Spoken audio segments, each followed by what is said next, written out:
I was halfway through a stale protein bar when the satellite connection finally caught up and dumped a fresh load of emails into my inbox. Sand clung to my fingers, gritty under the keys, the heat pressing against my back like a living thing. One subject line froze me mid-bite. "Let's be adults about this." Becky never wrote like that. 3 sentences later, 13 years of marriage were done. She'd already filed. She'd already emptied the joint account. She'd already moved her new boyfriend into our house in Spokane. All of it wrapped in a PDF attachment, as if ending a life together belonged in the same format as a travel itinerary. I read it twice. The second time, the words didn't feel any softer. My stomach didn't drop. It just tightened, like I'd cinched a belt one notch too far. I closed the laptop, put the protein bar back in its wrapper, and walked to the showers. The water came out in a weak spray, lukewarm at best, but it washed the dust from my skin. No one spoke. The smell of soap and disinfectant hung in the air. By the time I was dressed for my shift, I'd decided on my reply. One word. Understood. Not because I agreed, but because it was all I had the energy to give. No questions. No pleas. No accusations. Wilson, my bunkmate, glanced up from his dog-eared paperback when I came back later that night. "You good, man?" he asked, eyes still on the page. "Yeah. Just some stuff back home." He nodded once and went back to reading. That was the thing about military guys. We knew when to leave a door closed. Truth was, I wasn't surprised. 6 months before deployment, Becky had started changing in ways that didn't need explanation. New clothes. New friends I never met. New passwords on her phone. She'd stopped asking about my day. Stopped really looking at me. I'd noticed, but I hadn't followed her or checked her messages. That wasn't who I was. Instead, I'd made quiet moves, opened a separate account, put important documents and heirlooms in storage. Not enough to make her suspicious. Just enough that if the ground gave way, I wouldn't fall far. At the airport, the night before I shipped out, she'd hugged me with dry eyes, like she was saying goodbye to a coworker instead of a husband headed to war. I should have known then. Maybe I did. But part of me still hoped I was wrong. Now, sitting under the weak yellow light of my bunk lamp, the hum of generators filling the room, I knew I wasn't. What Becky didn't know was that I'd been preparing for this moment. What she didn't understand was that I never started fights. But I always finished them. I stared at the screen a little longer than I should have, letting the glow burn into my eyes.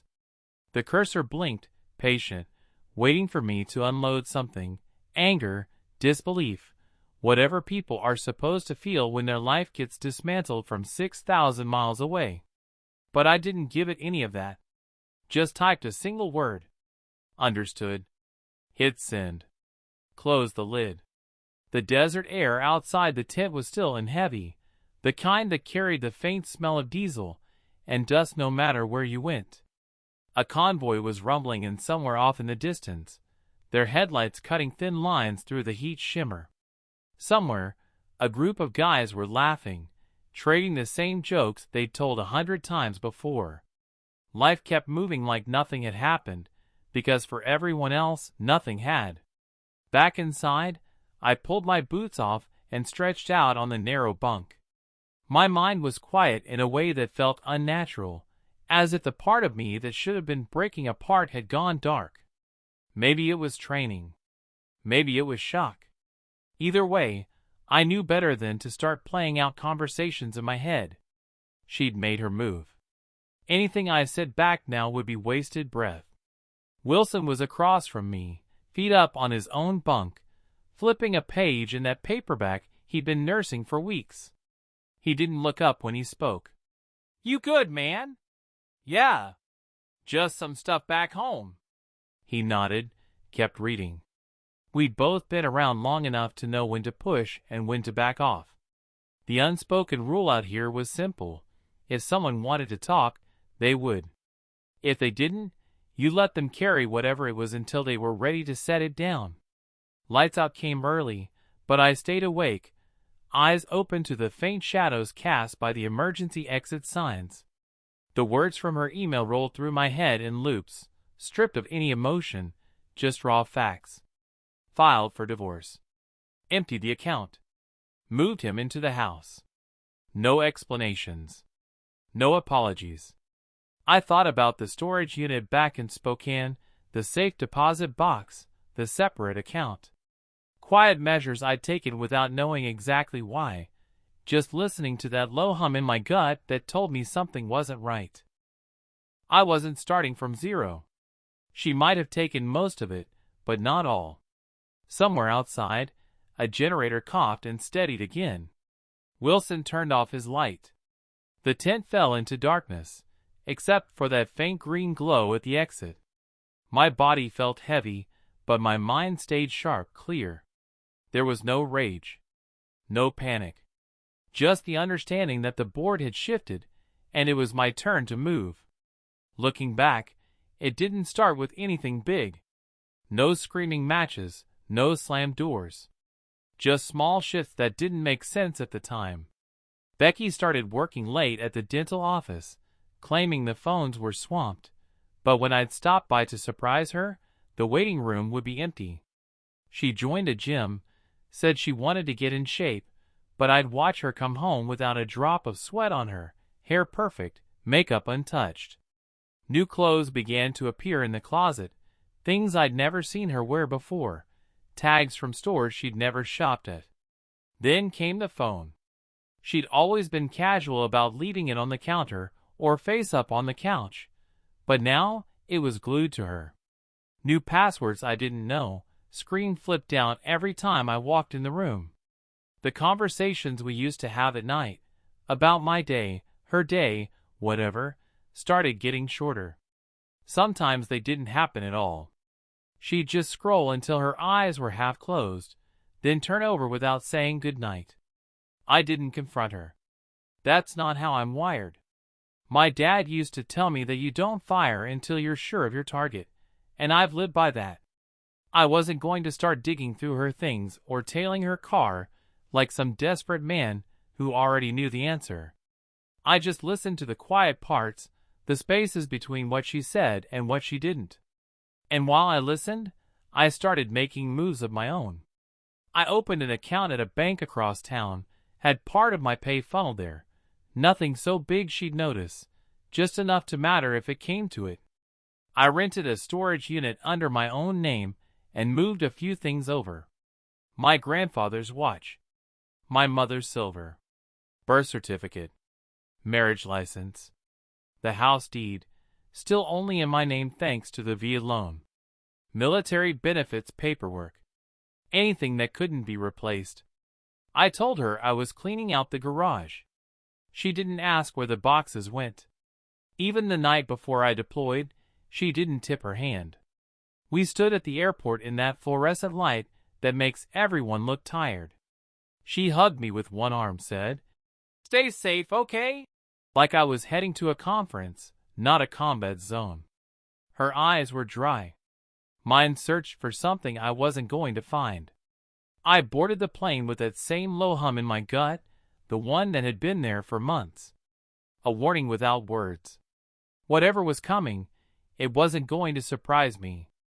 I'd already started laying the ground for when the bottom finally dropped out. It was just another mess hall morning, eggs powdered enough to taste like chalk, coffee burned enough to strip paint, when my phone buzzed. The connection out here was slow, but the bank app eventually loaded, and there it was. A withdrawal for $88,500. I set my fork down, stared at the number until the digits blurred, then blinked them back into focus. The joint account balance sat at $22.37. Our savings, the one we'd built over years, was gone too, $47,000 drained completely. I didn't react right away. Around me, guys were laughing about something from the night before, the scrape of metal trays filling the room. I slid the phone face down on the table and took another drink of coffee, though I couldn't taste it. Murphy, across from me, caught my expression. "Bad news?" "Just some account stuff," I said, my voice flat. He nodded and went back to eating. "Out here, you didn't pry." Later, in the phone center, I called the bank. The line was bad, cutting in and out, but I caught enough to understand. The withdrawals had started small right after I deployed, hundreds here, a couple thousand there. Then bigger chunks. Then the 88 grand. The transfers all went to an account I didn't recognize. "How long's this been going on?" I asked. "About 4 months," the rep said. "Since mid-deployment." 4 months.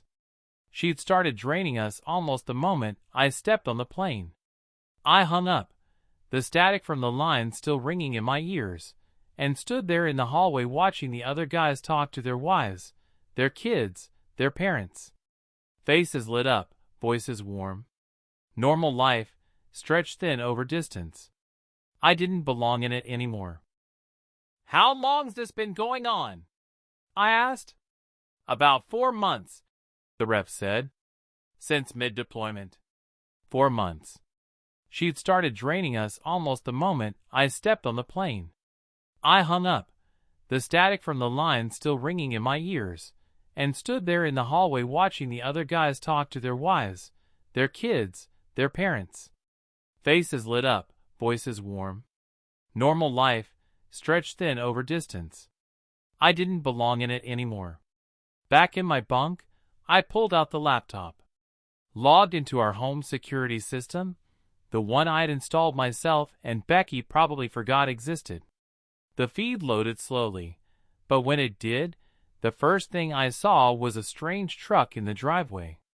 Then him, her boyfriend, walking my dog, drinking from my coffee mug, wearing my Seahawks sweatshirt.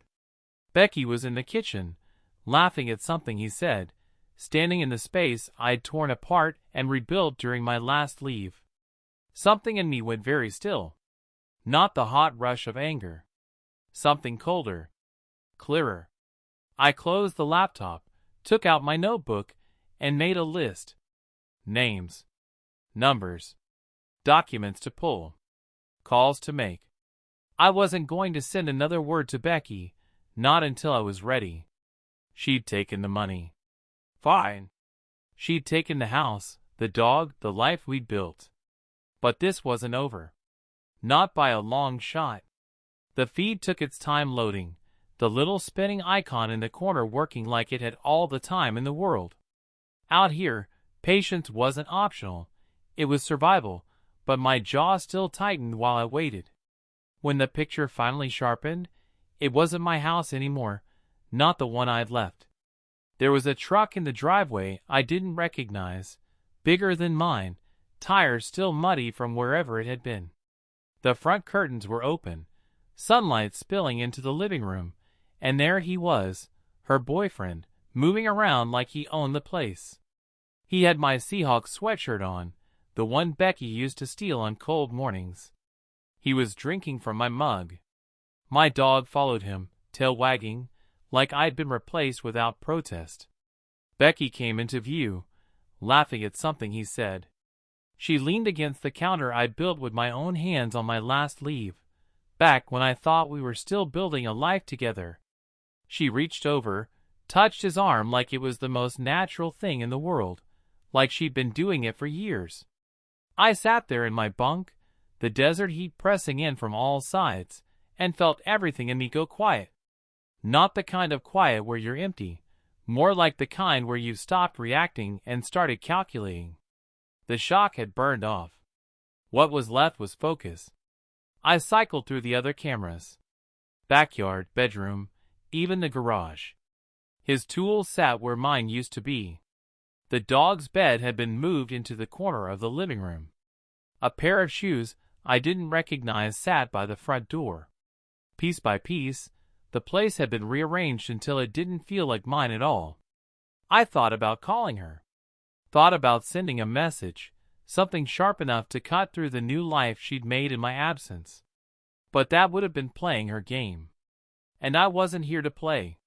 Instead, I pulled a notebook from my pack and started writing. Not feelings. Not questions. Just a plan. Names of people I could trust. Documents I'd need. Accounts to check. Calls to make the moment I set foot back in the States. Every move I wrote down was another brick in the wall I was building between what she'd taken and what I'd give back. When I finished, I closed the notebook and looked back at the feed. They were still in my kitchen, still laughing, still acting like they'd won something. Let them think that. Let them believe I was stuck out here, powerless, watching from halfway across the world. They'd find out soon enough I wasn't just watching. I was waiting. I made the call before sunrise, when most of the guys were still sleeping and the camp was quiet enough to hear the wind slide over the canvas walls. The sat phone felt heavy in my hand, heavier still when the secured line finally clicked, and a voice I hadn't heard in years came through. "Briggs," James said, like no time had passed. "Yeah, been a while. I figured you'd only call me from the desert if it was bad news." He wasn't wrong. I laid it out for him in short, clean lines. No room for theatrics. The email. The withdrawals. The boyfriend in my house. By the time I was done, there was a stretch of silence on his end. I could picture him leaning back in that expensive office chair of his, pinching the bridge of his nose the way he used to when something didn't sit right. "You've got paperwork on the house?" he finally asked. "Via loan. My name only. Deeds in both. And your accounts?" The truth was, I didn't know how any of them would react. And maybe I didn't want to find out, not yet. This was the kind of news that reshaped every conversation, every look, every expectation. I wasn't ready for my life to stop being mine. I closed the laptop, slid the ticket into an envelope, and tucked it into the back of a drawer. I'd claim it quietly, through the right channels, but no one needed to know. Not now. Not Chris, not my family, not anyone. Until I had a plan, the only person who needed to carry the weight of this secret was me. And for the first time since the numbers hit, I felt a flicker of control. The morning after deciding to keep quiet, I called in sick for the first time in years. My voice felt foreign saying the words, like I was impersonating someone with the luxury of taking a day off. Once I hung up, I sat at the table with my laptop and searched for attorneys who specialized in large lottery claims. That was a short list, but one name kept appearing with good reviews: Philip Montgomery. His office was downtown, on the 22nd floor of a glass building that reflected the great Portland sky. The waiting room smelled faintly of leather and citrus polish, the kind of place where even the magazines looked expensive. I sat there with my worn jacket zipped halfway up, the winning ticket tucked in an envelope in my inside pocket. My palms were damp. When Philip came out to greet me, he didn't have the slick arrogance I'd half expected. He was in his 50s, salt and pepper hair, glasses that caught the light, and an easy, professional manner that made it hard not to trust him. "Mr. Reed," he said, shaking my hand firmly, "what can I help you with today?" I took a breath, slid the envelope across his desk, and watched his eyes scan the numbers. They widened for just a second before his expression settled into calm professionalism. "Well," he said, leaning back in his chair, "you've come to the right place." For the next 2 hours, he walked me through my options. In our state, lottery winners could claim through a trust to protect their identity. He recommended a blind trust, one that would keep my name out of public records entirely. From there, we discussed taxes, investment strategies, and assembling a small team: a financial advisor, a tax specialist, and a security consultant. "The biggest mistake winners make," he said, tapping his pen against the desk, "is telling too many people too soon. Once word is out, you can't pull it back in." I nodded. That's why I haven't told anyone. Good, he said, with a tone that suggested he rarely got to say that. We'll get the trust established, claim the fund through it, and you'll be in control without your name ever being tied to the prize. By the time I left, I had a folder of documents, a list of next steps, and the strange realization that my life was now split into two versions, the one everyone else would see, and the one I'd actually be living. The money was becoming real, but so was the need to protect it. Walking back to my car through the drizzle, I kept a hand in my jacket pocket, feeling the faint crease of the now empty envelope. For the first time since the win, I felt like I wasn't just reacting. I was planning. 2 weeks after meeting with Philip, the money was sitting in accounts I controlled, hidden behind the name of a trust no one in my personal life had ever heard of. On paper, nothing had changed. I still lived in the same small apartment, drove the same rattling Corolla, and worked the same desk in the same office with the same flickering fluorescent light above it. But in reality, I could have walked away from all of it that very moment and never worried about bills again. Keeping the two lives separate wasn't as easy as I thought it would be. Every time someone at work complained about money, I had to bite my tongue. When Derek, the guy in the cubicle across from me, sighed about not being able to afford car repairs, my first instinct was to offer to cover it. But that was a line I couldn't cross without opening doors I wasn't ready to open. Even simple conversations felt different.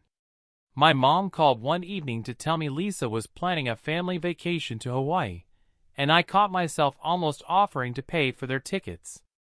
Then I remembered the headlines I'd read, the stories about generosity turning into expectation, and I swallowed the words. Living modestly wasn't the hard part. I'd been doing that my whole life. It was pretending to still need to. The Corolla suspension made a noise, like a rusty hinge every time I hit a bump, and I kept thinking about how I could walk onto a lot tomorrow and buy something brand new. But I didn't. Not yet. Even small changes could raise questions, and the last thing I needed was people guessing at answers I wasn't ready to give. I set the paper down. Jeremy. Bingo. He cozies up, convinces them to sell. Spencer finds a buyer. Jeremy takes a cut under the table. Then he's gone before the ink's dry. And Becky? James shrugged. Hard to say. Maybe she's in on it. Maybe she thinks she's just getting a new start with a charming guy. But she forged your signature for a refinance. She's already crossed the line from stupid to criminal. I sat back, the pieces slotting into place. This wasn't some messy rebound. It was a play. The refinance, the drained accounts, moving him in, it was all steps in a process they'd run before. My marriage was just the current stage for their little operation. James took a slow sip of his coffee, watching me. If I'm right, this isn't just about you. They've done it before. They'll do it again. We could be looking at organized fraud across state lines. Federal territory. Outside, a truck passed, sending water splashing against the glass. I thought about my house, my dog, my name scrawled in someone else's hand on that loan document. I thought about Jeremy's grin in my kitchen. You think the FBI will bite? I asked. They will if we hand them a pattern, James said. And with Ryan's record, plus that refinance, we're halfway there. I nodded slowly, feeling that cold clarity settle in again. This wasn't just payback anymore. It was containment. Stopping them before they stripped someone else's life the way they tried to strip mine. Then let's give them the pattern, I said. James smiled, but it didn't reach his eyes. Oh, we will. James had that look he used to get in the field, back when we were both wearing uniforms. Focused, intent, like he'd found a thread and wasn't letting go until he'd pulled the whole thing apart. We were back at the motel now, rain dripping from the overhang outside, the air in the room thick with the smell of coffee from the paper cups we'd brought in. He had his laptop open, fingers tapping quick, eyes darting over the screen. "Daniel Spencer," he said without looking up. "Real estate agent, operates out of Spokane and 2 neighboring counties. On paper, he's clean, licenses in order, no official complaints. But there's a trail if you know where to look." I leaned over his shoulder as he scrolled through property records. House after house, all sold within weeks of listing. Each one went for well below market value. Each one had something else in common: military ownership, a husband deployed, a wife suddenly eager to sell. "Spencer's your middleman," James said. "Ryan's the entry point. He finds these women, usually already in a rough patch. He sells them on the idea of starting over, freeing themselves from a mortgage. Spencer handles the paperwork and lines up a cash buyer, someone ready to pounce on a good deal. They close fast, the seller walks away thinking they got lucky, and Ryan gets his cut on the back end." I watched the names and addresses roll past on the screen. Some I recognized from base housing communities, others from towns just far enough away to keep things quiet. "How many?" I asked. "At least 3 confirmed in the last 2 years," James said. "But I'd bet double that. And if we check surrounding states?" He let the thought hang there. The pattern was too tight to be coincidence. The refinance on my house wasn't just a one-off grab for cash. It was the setup. Sooner or later, Spencer would list it for some number that would look reasonable to an outsider, but was really a steal for his buyer. Jeremy would be gone before the ink dried. Becky, maybe she'd go with him. Maybe she'd just be left with whatever story he fed her. James sat back, rubbing his eyes. "They're careful, but not careful enough. Every quick sale is in public record. The buyers? Same small circle of investors. And Spencer's name is on all of it." I felt that slow burn start in my chest. Not anger exactly, but the kind of heat that meant I was already moving in my head. "Then it's just a matter of catching them mid-play." James closed the laptop with a quiet snap. "Exactly. We don't stop the pattern by telling a story. We stop it by walking in while the ink's still wet." And now I knew my house was next on their list, which meant we didn't have much time. James made the call from his office the next morning, blinds drawn, the hum of his old desktop filling the silence between rings. I sat across from him, hands wrapped around a coffee I wasn't drinking, watching the lines tighten around his mouth as he talked. He introduced himself, laid out the basics: my deployment, the forged refinance, the boyfriend with a record, the real estate agent with a pattern. He didn't have to sell it hard. By the time he hit the part about multiple quick-sale properties owned by deployed service members, the voice on the other end had gone sharp with interest. James put it on speaker so I could hear. "We've been tracking something similar," a woman said. "Same type of victims, same playbook, emotional leverage, fraudulent paperwork, undervalued sales to connected buyers. Your client might be the link we've been missing." "How many cases?" I asked. "At least 9 that we can confirm," she said. "Washington, Idaho, Montana. Possibly more. The fact that it involves via loans takes it into federal territory." Her partner chimed in, a man with a voice like gravel.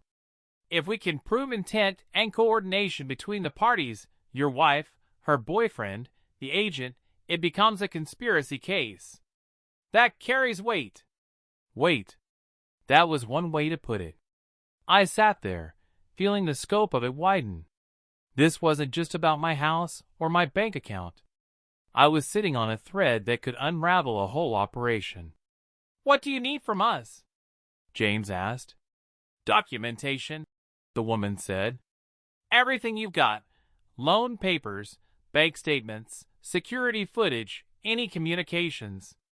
And no contact with the wife or the boyfriend. We can't risk spooking them." James glanced at me, and I nodded. I hadn't planned on talking to Becky anyway. Whatever I had to say would be said in court, under oath, with the truth laid out in black and white. "We'll be in Spokane within the week," she added. "Until then, keep eyes on the property if you can. If they move to list it, we want to know before the sign hits the lawn." When the call ended, James leaned back, letting out a breath. "You realize you just went from a guy with a bad divorce to the linchpin in a federal investigation?" I thought about that for a second, then shrugged. "Better than just being the guy with a bad divorce." He cracked a smile at that, but there was no humor in it. The air in the room felt heavier now, like we crossed a line into something that couldn't be walked back. For the first time since this started, I felt a flicker of something close to satisfaction. Not because my marriage was over, but because I wasn't just reacting anymore. I was part of something that was going to put an end to theirs. I stayed off her radar. No calls. No texts. No late-night emails asking why or how. Becky could think I was still half a world away, eating sand and standing watch while she played house with a conman. That was fine. Distance was my advantage. Jane set me up with a checklist, dates, documents, transactions, recordings. It wasn't the kind of list you knock out in a day. It was the slow, methodical work of building a wall brick by brick until it's too solid to knock over. Every morning I'd start with the security feed, letting the footage upload to a cloud account she didn't know existed. Sometimes I'd watch in real time. Sometimes I'd just scrub through the highlights. Jeremy hauling in boxes, Becky leaving with her hair done like she was headed somewhere that wasn't work, strangers stepping through my front door like it was already on the market. Each clip went into a folder. Each folder had a date and a note about what was in it. I wasn't just watching anymore. I was cataloging. And the thing about people like them, they get comfortable. Comfortable makes them sloppy. On the financial side, James had me pulling every bank statement from the last year. The pattern was obvious once you laid it out. Small withdrawals at first, just enough to be noise. Then bigger ones. Then the refinance. He cross-referenced them with dates from the security feed. The withdrawals lined up with days Jeremy's truck was parked in my driveway. It was tempting to drive straight there, to walk through my own front door and watch their faces crack, but that wasn't the play. Confrontation would get me a shouting match and maybe a scene for the neighbors. Evidence would get me my house back and them in front of a judge. At night, in the quiet of the motel, I'd replay the footage of Jeremy in my kitchen. The way he moved, the way he touched things that weren't his. It stopped bothering me after a while. Started to feel more like reconnaissance. I wasn't looking at a man who'd stolen my life. I was looking at a target. Every so often Becky would send a text. Little things like, "We need to talk," or, "There's something you should know." I let them pile up without response. Let her wonder if I was too busy or too broken to answer. The truth was neither. I was here. I was watching. And when it was time, I'd have enough to make sure they didn't just lose the game. They'd wish they'd never sat down at the table. It was almost too easy. Becky had texted that morning, something about wanting to meet at the park to clear the air. I didn't answer. Instead, I watched from my car down the street as she pulled out of the driveway and headed in the opposite direction. 10 minutes later, a sedan with a real estate logo on the door rolled up. Daniel Spencer. Jeremy came out to greet him, casual as if he owned the place. They shook hands in the driveway, then disappeared inside. I already had the security app open on my phone, thumb tapping the feed from the living room camera. The picture came up clear. Spencer stood in the center of the room, his phone out, snapping photos of the walls, the ceiling, the open floor plan. Jeremy trailed him, pointing out features like he was showing off a prize. "We'll list at $470, Spencer said, voice sharp through the tiny speaker. "I've got a buyer lined up already. Cash offer at $420. Everybody's happy." "What about the husband?" Jeremy asked. Spencer waved a hand. Military guys are all the same. They make noise, but they've got deployments, obligations. He'll take a settlement to make it go away. I felt my grip tighten around the phone, but I didn't say a word. Didn't even move. Just tapped the screen twice, forwarding the feed directly to Agent Patel's encrypted email. I added 2 words in the message line. Happening now. Back on the screen, Jeremy laughed, leaning against the counter I'd built myself. Yeah, he won't see this coming. Spencer smirked. It'll be over before he even knows it started. 20 minutes later, I saw the first unmarked SUV ease up to the curb. Then another. Within seconds, the street was crawling with FBI jackets.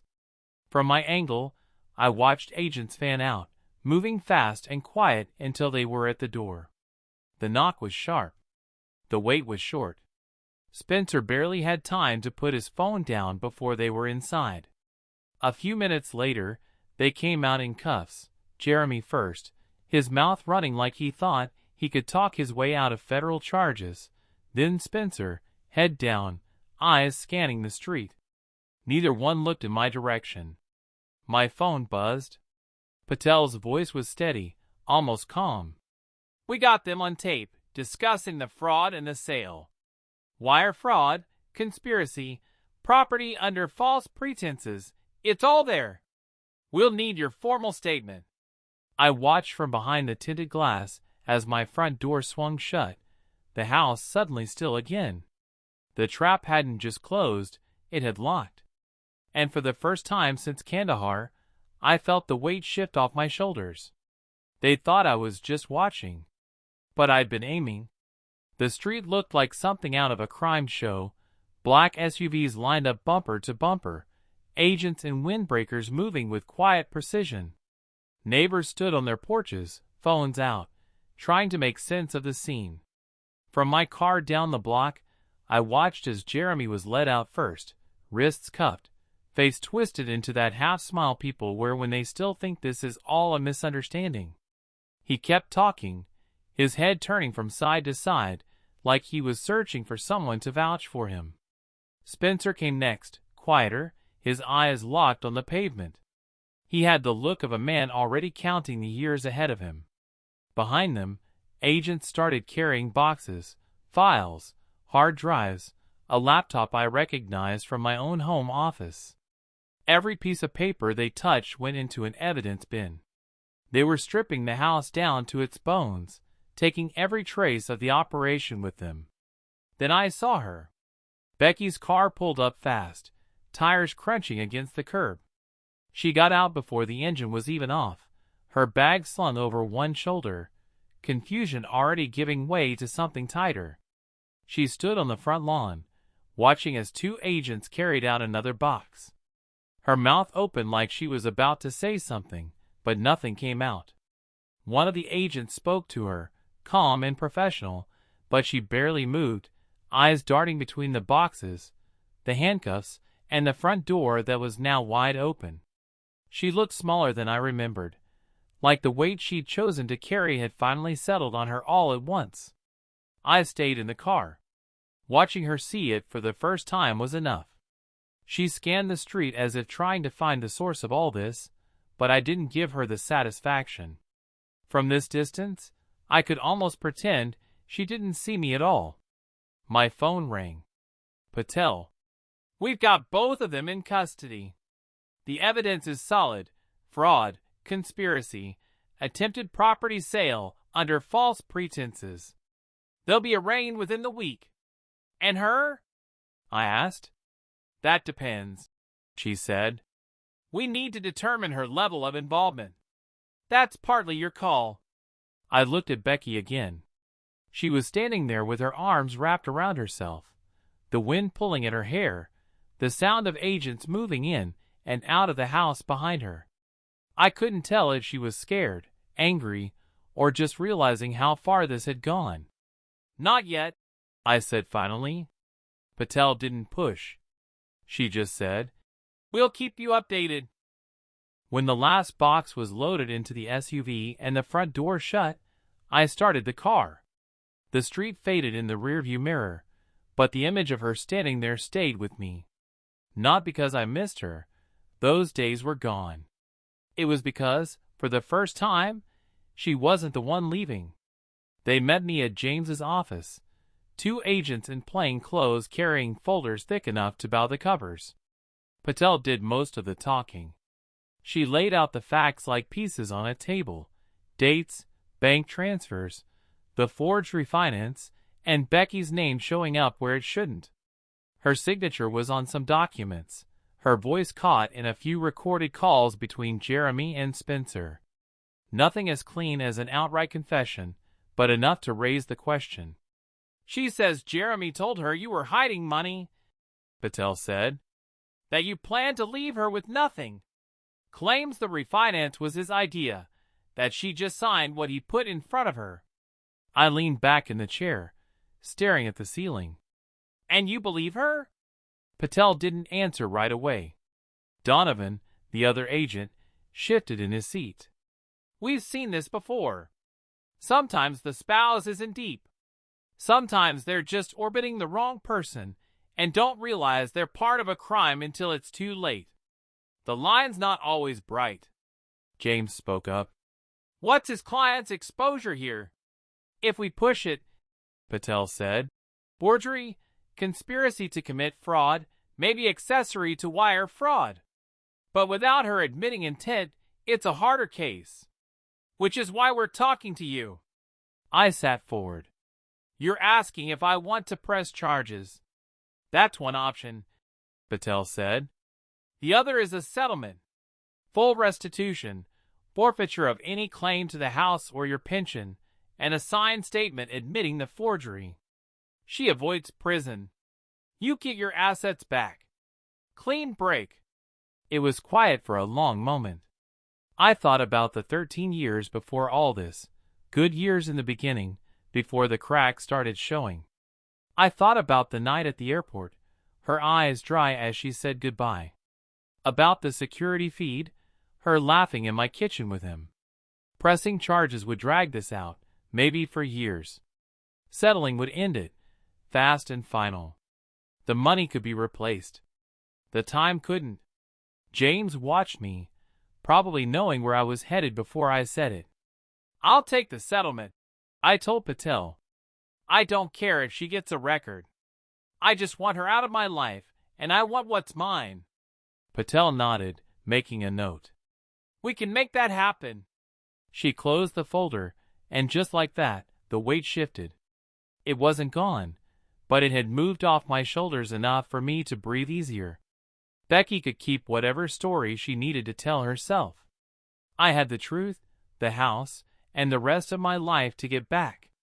It happened in a conference room at the county courthouse, the kind of place where the walls are painted a color no one can name, and the air smells faintly of paper and old coffee. Jane sat beside me, a stack of documents in front of him, while Becky was across the table with her lawyer. She looked smaller somehow, hair pulled back tight, no makeup. Not the woman from the security footage, laughing in my kitchen. This one kept her eyes on the table, like she didn't want to see what she was giving up. Patel was there too, leaning against the wall, arms crossed. She wasn't running the show. This was civil, not criminal, but her presence was a reminder of how close this had come to going the other way. The papers were already prepared. Full restitution of the funds she'd taken, a signed confession admitting to the forged refinance, and a formal forfeiture of any claim to the house or my pension. Her lawyer slid the confession across the table. "This resolves the matter without further legal action. My client understands the conditions." James read every word again, even though he'd gone over it twice already. "Once you sign," he said to Becky, "there's no going back. You can't come after the house, the pension, or any other assets in the future. You understand that?" She gave the smallest nod. "I understand." Her voice was low, almost flat. I didn't say anything. There was nothing to add. No point in asking why or how. Those answers wouldn't change the ink drying on the page. She picked up the pen, hesitated for half a second, then signed her name. The scratch of it was loud in the quiet room. When it was over, James gathered the papers and handed them to Patel for her copy. Becky stood, adjusting the strap of her bag, and for a moment, she looked like she might say something. But whatever it was, she swallowed it, turned, and walked out without looking back. James exhaled, the sound heavy with weeks of pressure finally letting go.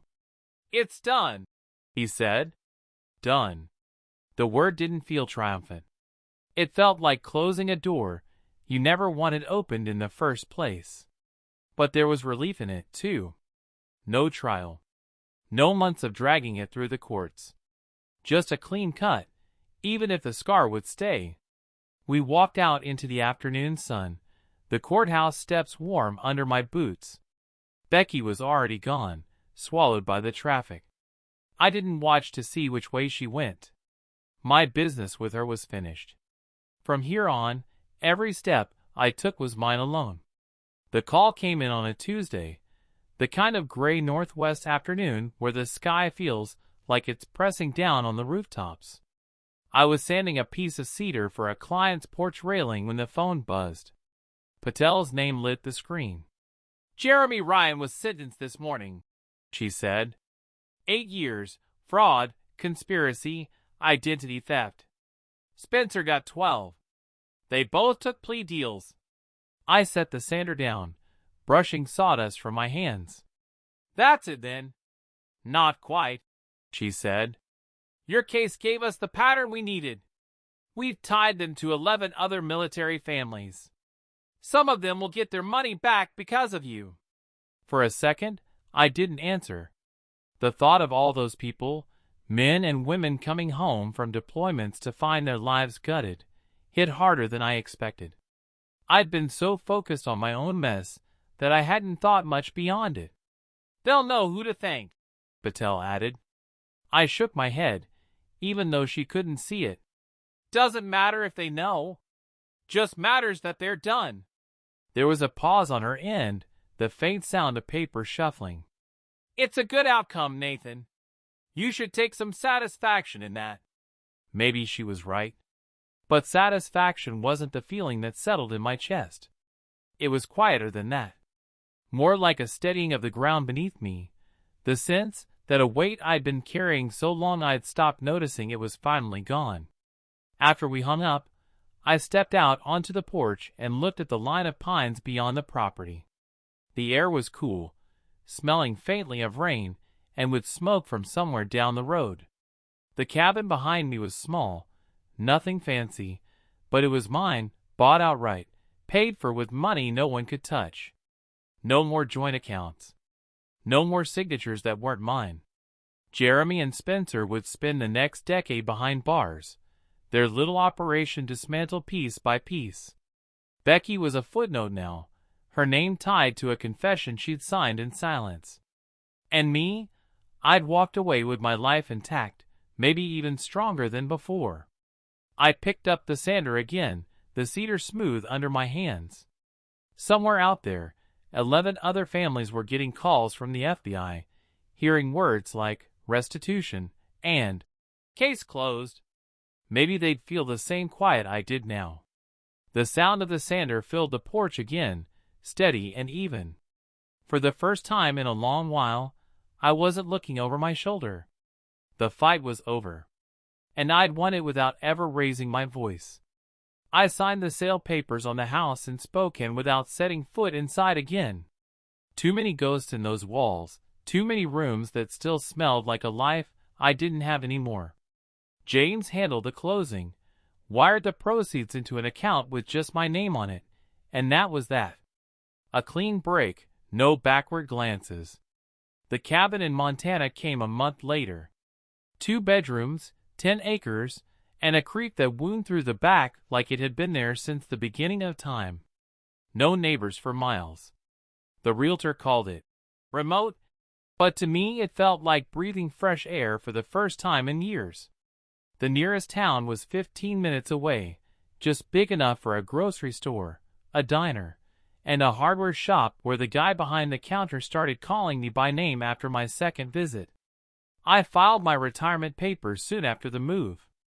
20 years in the Army was enough. I'd given it everything I had, and it had given me more than I ever expected, and taken more than I thought I could stand. Now it was time to live on my own terms. The dog came next. A German Shepherd, all big paws and sharp eyes, from a rescue shelter that asked too many questions until I told him we'd be fine out here. I named him Scout. He follows me everywhere now, out to the workshop, down the trail to the creek, even to the porch where we sit at dusk and watch the light fade over the mountains. I started taking carpentry jobs for locals. Nothing fancy. A porch railing here, a set of shelves there. Word got around, and soon I had more work than I could take. It kept my hands busy and my mind clear.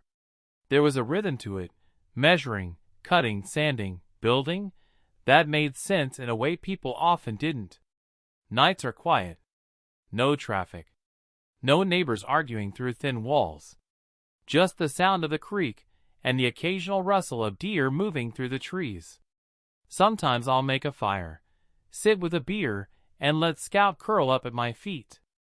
Out here, there's no one to take anything from me.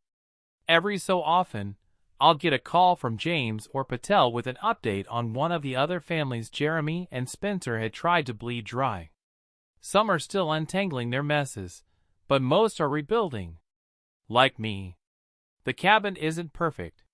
The roof needs work, and the back steps creak when you put weight on them.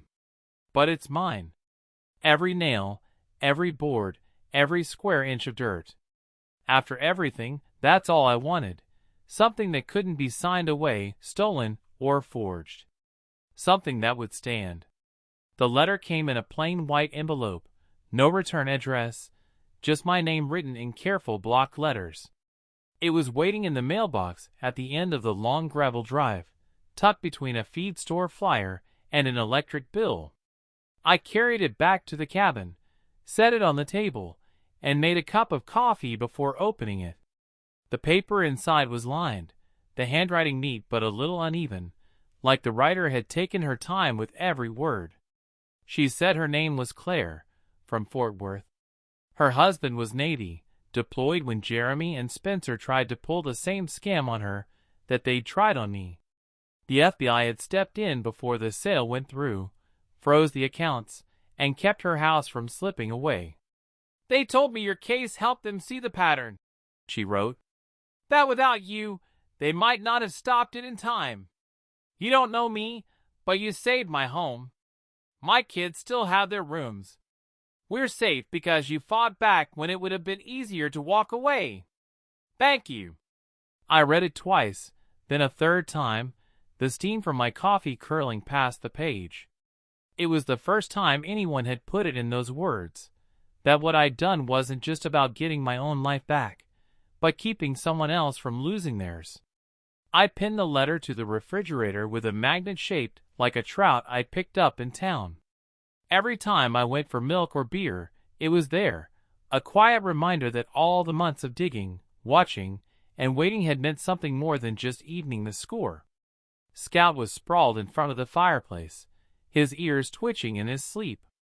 Outside, the sun was sliding down behind the ridge, throwing long shadows across the yard. The creek caught the last light, turning it to molten gold before it slipped into the dark. I thought about Becky, about how little space she took up in my mind these days. The anger was gone. So was the hurt. What was left was something steadier, a sense that I'd come through the fire without letting it change who I was. Justice hadn't come fast, but it had come, and it had landed where it needed to. The rest was mine to shape. I sat on the porch until the light was gone, the letter still on my mind, and for the first time in a long while, I felt the kind of peace that doesn't need to be chased. It just settles in, quiet and sure, like it was always meant to be there,